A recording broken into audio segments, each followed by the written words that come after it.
In half of the scorching Kalahari landscape, where the twisted trees seemed to pray for shade and the land cracked breathing dust, Dr. Kevin Richardson slowly descended from his all-terrain vehicle. It had years dedicated to the study and protection of the African lions, but nothing it had prepared for what he found that tomorrow. Next to a dry watering hole, covered by the trembling mist from the heat, lay an adult lion in a state that bordered on the death. The skin hung from his ribs like threadbare curtains, eyes sunken. They seemed to ask for silence, and not even the buzzing of the flies made a muscle move. However, something broke the logic of the moment. The lion, it looked at him with a serene, deep conscience, impossible to ignore. There was no threat in that look. It was a plea, one that seemed to arise from the depths of the animal's soul. If this part moved you, please subscribe to the channel. It's the only way to keep sharing stories like this. Rescue. Clinic was almost 300 kilometers away, but the helicopter arrived at dawn, transporting a lion weighing over 150 kilos, motionless and dehydrated, was a tense operation. Kevin didn't leave his side, neither a second. In his journey, Tao was barely breathing, but his eyes followed open, fixed in the face of his new ally. Upon arrival, the veterinary team immediately took him to the operating room. An MRI revealed a serious injury in the spine, probably caused by a fight or a fall. During the desperate migration for water, the surgery was risky, but without she would die. Against all odds, Tao resisted. When came out of the anesthesia, his pupils searched first Kevin's voice, which called from the recovery room. It was the first sign that the bond between them went beyond the rationale. The days following were a battle against the time and the skepticism. Some of Kevin's colleagues said it was useless, that the lion would never walk again. That would be better let him go. But Tao, silently, was beginning to respond. He would twitch his tail slightly when Kevin came in. He would breathe more calmly when he spoke. Every small gesture was a victory. At 2 weeks, one shaking on one of its hind legs made Richardson excited like a child. Recorded the moment and shared with your team. The video. It reached social networks and went viral in few days. Millions of people around the world sent messages, prayers and donations to support the recovery of Tao. Science could not explain it completely, but Kevin did. I knew. Tao was not there surviving by instinct. I was fighting because I had chosen to trust he. Do you feel anything while reading this? Then you know what to do. Subscribe and join us in every story. Tao's recovery was slow, but each day brought a little miracle. First, he achieved get up the head on its own. Then, it stood on its front legs, still trembling. Kevin spent hours by her side, talking to her, caressing her the mane, showing him that he was not alone. He read to him loud articles. You counted anecdotes from others lions rescued, as if the human company could weave a net invisible hope. Tao did not growl, neither showed the teeth, as it would be expected in a wild animal. The attitude was different, that of someone who understands that he is being cared for and responds to it. With surprising calm, the caretakers began to call him the listening lion, because he seemed to pay attention to Kevin's every word. To the 3 months arrived the moment everyone was waiting for with anxiety. Tao Dio, his first step, clumsy, unsure but full of will. Richardson filmed from a distance, without intervene, letting Tao have that moment as his own. The video became even more viral than the first. He saw the lion staggering and falling, but getting up again, while in the background you could hear Kevin's suppressed voice murmuring, "That's it, kid, you can." It was so when the history stopped being just that, of a rescue. He became a symbol of resilience, of second chances. People with chronic illnesses, war veterans, children with disabilities. They started writing to Kevin saying that Tao told them there was returned the desire to continue fighting without propose it to him, that one lion was touching lives all over the world. One day, when Tao was all ready, I was walking with relative firmness. Something unexpected happened. During his Regular walk through the recovery center. The lion gently held the Kevin's wrist with his jaws. He didn't squeeze. He didn't go and attack. It was a sign. Kevin, with the years that I had been observing behaviors animals, understood that Tao wanted to show him something. Without release, it led toward the fence of the enclosure. Then he looked beyond, towards the horizon. Richardson, intrigued, decided to follow his intuition. Up to date next, they organized a small expedition to the savannah, with Tao guiding them as if he knew his path. What they found, it was devastating. A pride of lionesses with cubs, all visibly malnourished, some barely standing. Tao wasn't looking to return to the wild. He was looking aid. Kevin was left paralyzed for a moment. I'd never seen that kind of behavior, a lion asking help for others. But the facts were in front of him. That family was slowly dying. The youngsters could barely make a sound. Lionesses, exhausted, only lifted the head when seeing them approach. Richardson understood that he had to act, and act fast. He called his team, mobilized resources, and installed, in less than 48 hours, a solar-powered water station and emergency power supply system were built. Tao stayed nearby, watching every move. It was as if he was overseeing that everything went smoothly. Good. Since then, the project changed scale. It was no longer just about rescuing individuals, but to restore entire communities. And Tao became in the living symbol of that new mission. This is the kind of story you don't see every day. Days. If you want more, subscribe, and don't miss out, you lose. The images of Tao walking with Kevin through the savannah, and then silently watching how the lionesses and their cubs were hydrated for the first time in days, gave the around the world. Media International covered the history. Documentaries, interviews, and reports began to arrive, but Kevin wasn't looking for fame. All he wanted was for the message will arrive far enough to inspire action. If a lion, you can ask for help from the yours. What excuse have us not to do it? He said in one of his few public appearances. Tao, for his part, seemed to have become something more than a recovered animal. His behavior, increasingly empathetic, more communicative, challenged the traditional understanding of animal biology. Soon, with the momentum of the donations, Richardson founded a new area in his sanctuary, the Tao Shelter. There they not only rehabilitated lions wounded or displaced, but also studied the animal consciousness, the emotional intelligence in species wild animals, and the link between humans and predators. The center received support from universities, NGOs, and scientists from around the world. And although the focus always was the well-being of the animals, Tao continued being a heart of the project. The children on school visits, they listened his history as if it were a living legend. Some even brought drawings of him. They called the King Good, or the lion who saved his pack. Tao, far from moving away from human contact, it seemed enjoy it, as if he understood that his presence was more than physical.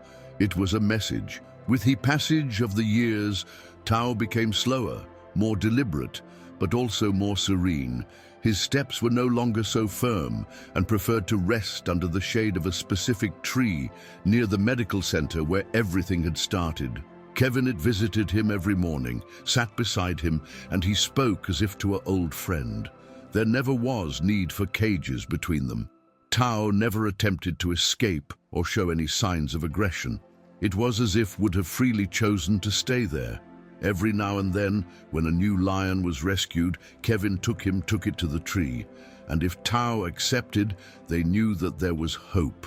It was a subtle gesture, almost imperceptible, a touch with the mane, a direct look. And Tao had become he guardian invisible of the sanctuary. But the time does not forgive, nor even to the noblest. One morning, Tao did not get up. Kevin found him lying down, breathing heavily, difficulty. The covered with a blanket and sat next to her, like that one first night by the dry watering hole. He didn't call the team. There was no emergency, neither panic. I knew there was arrived the moment. Tao barely lifted his head. It looked once more, and with a deep sigh, supported his head in the hands of his savior. He died in peace, without suffering, surrounded by the love he helped build. Kevin didn't cry in that moment. It just closed the eyes and him whispered, "Thanks, friend." Outside, the wind from the Kalahari was blowing with the same force, with the one where it all started. Tao's funeral was not public, but it was deeply symbolic, buried under the same tree where he spent his last days. A high ground from where you could see the savannah. Kevin invited only his closest team, and each left something at the graveside: a stone, a flower, a written word.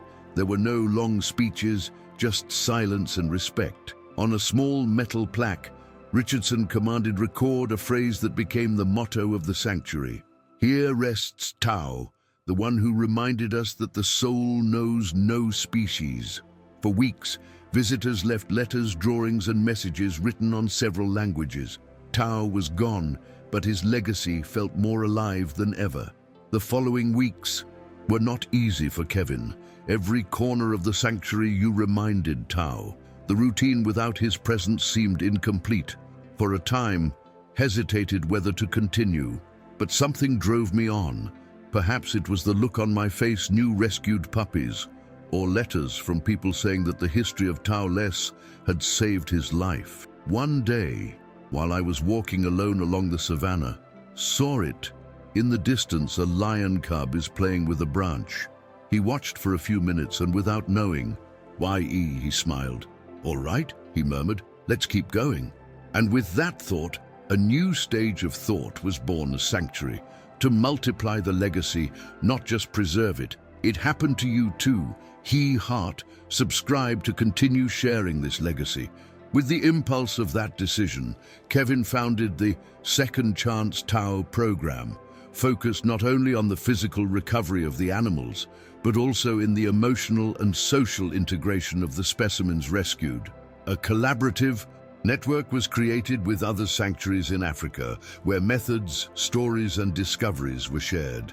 Tao's case was studied in scientific conferences as a unique phenomenon of animal consciousness and empathy. Some experts still were trying to explain it in neurological or instinctive terms, but the most coincided that there was something more. Tao didn't just respond to the rescue, said an ethologist in a documentary. It transformed on a mission collective, and that mission kept growing. A year after his departure, Sanctuary organized a public event to celebrate Tao's legacy. There was educational activities, talks, workshops with children, and the official presentation of an illustrated book, Tao, the Lion Who Chose Help.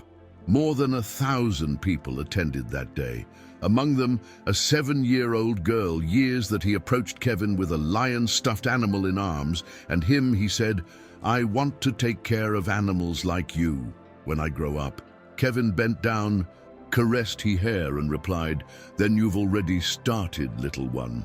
At that moment, he understood that Tao's story had transcended even to the sanctuary. Now he lived in the awareness of a generation that would grow up seeing the animals not as threats or trophies, but as allies in the survival of the planet. Tao's impact was not limited to Africa. His history. It was adapted in documentaries, translated into more than 20 languages, inspired educational projects in schools around the world, and served as a basis for new animal protection laws in at least 3 countries. At a Canadian university, a group of veterinary students created a scholarship with his name, intended to fund research on emotional behavior in big cats. And in Japan, a street artist painted a 10-meter mural with the image of Tao and the phrase, "Empathy is the language of life." Kevin saw all of that with humility, but also with a responsibility growing. I knew I couldn't let the symbol eat the message. That's why, when received an invitation to speak in an international forum on conservation, hesitated.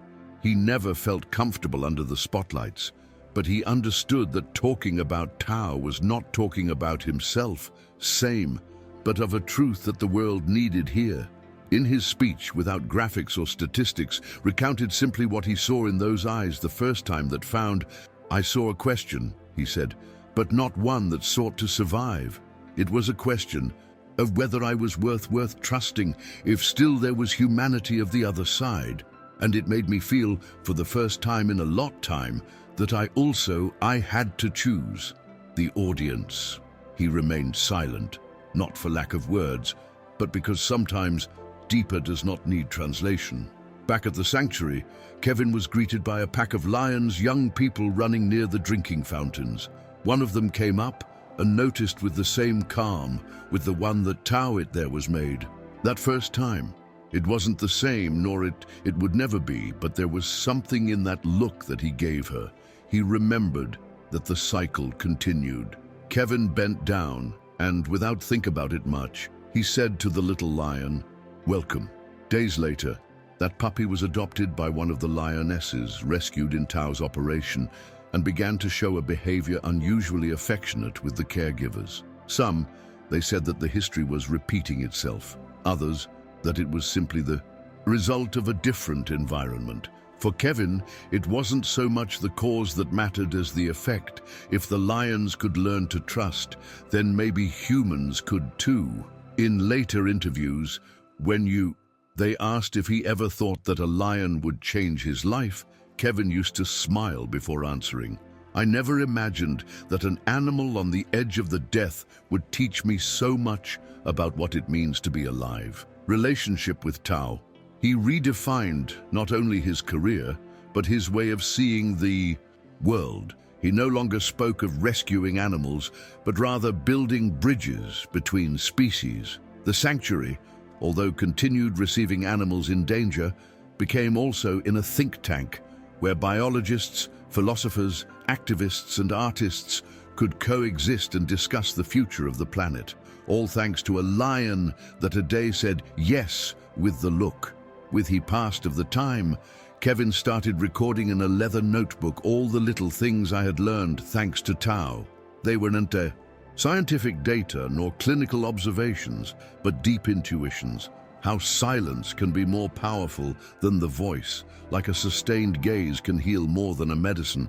How courage doesn't always roar, sometimes it breathes. That notebook, initially private, ended becoming in a book he titled Between Roars and Silences. He was not seeking fame with just leave testimony, but the book struck such a universal note that it ended up being translated and read by thousands. Many, they said, it wasn't a book about lions, but about humanity. In one of his last talks, Kevin shared something he had never told before. "I too was broken when I met Tao. Tired, disappointed, without faith in people, he rescued me as much as I rescued him." That moment generated a standing ovation, spontaneous, not because it was a dramatic revelation, but because people finally understood that the story wasn't about a human saving an animal, but about two beings who chose to heal together. And that message came back a true legacy of Tao.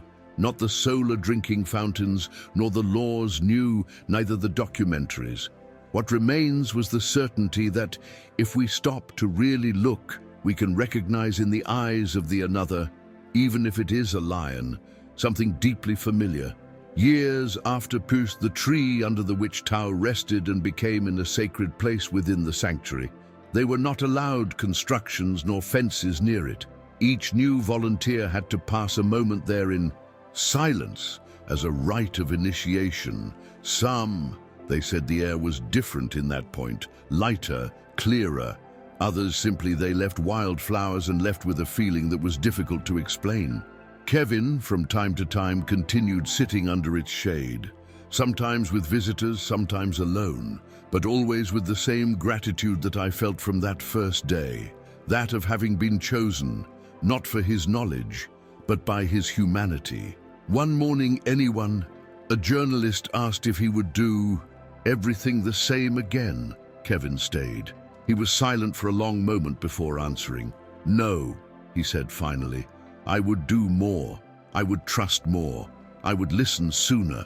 He wasn't just talking about Tao, but about all the times life had offered the opportunity to connect with another living being, and he, out of fear or logic, let pass. Tao taught me that when one responds to another's call, everything changes. It doesn't matter if that call comes with words, with crying, or with a look from the land dry. This is how it closed his last lecture, not with a farewell, but with an invitation to look, to listen, to choose. Because if a lion can tend to a bridge with a human, then we humans can also build bridges between us. And in that silent act of recognizing the other, perhaps it is the only salvation possible. Tao didn't just survive. He chose to use his second chance to save others. And that, as Kevin once choked out, converted more human than many of us.